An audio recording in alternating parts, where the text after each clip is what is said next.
नमस्कार, मैं हूं रागनी वर्मन और आप देख रहे हैं राष्ट्रीय जगत विजन न्यूज। उप मुख्यमंत्री अरुण साव ने आज अपने शासकीय निवास कार्यालय में पत्रकारों से बातचीत करते हुए समस्त छत्तीसगढ़ वासियों को नव वर्ष 2026 की हार्दिक शुभकामनाएं दी। उन्होंने कहा कि यह नया वर्ष छत्तीसगढ़ के लोगों के जीवन में खुशहाली और तरक्की लेकर आएगा।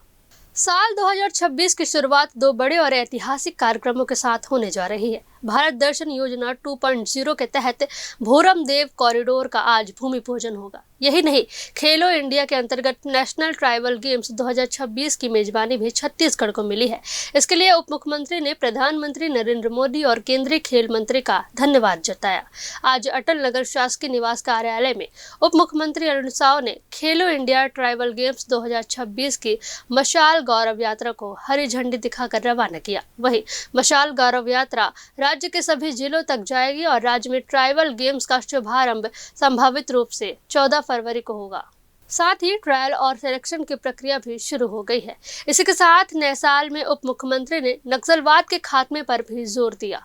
नए साल में नक्सलवाद के खात्मे पर कहा कि 2 वर्षों में सरकार की प्रतिबद्धता और संकल्प छत्तीसगढ़ सहित देशवासियों ने देखी है। तेजी से नक्सल उन्मूलन पर काम हो रहा है। मार्च 2026 तक बस्तर के साथ साथ पूरा देश नक्सल मुक्त होगा और इन इलाकों में विकास कार्यों से खुशहाली और तरक्की आएगी। सुनिए उप मुख्यमंत्री अरुण साव ने क्या कुछ कहा। सरकार की प्रतिबद्धता और संकल्प इन 2 वर्षों में न केवल छत्तीसगढ़ की जनता ने, पूरी देश की जनता ने देखा है कि नक्सल उन्मूलन के लिए किस प्रकार से काम हो रहा है और जिस तेजी से नक्सल उन्मूलन हो रहा है, तो निश्चित रूप से मार्च 2026 तक बस्तर के साथ साथ पूरा देश नक्सल मुक्त होगा और इन इलाकों में खुशहाली और तरक्की आएगी, विकास के साथ मूलभूत सुविधाएं पहुंचेगी और समग्र विकास की दिशा में ये क्षेत्र भी आगे बढ़ेंगे।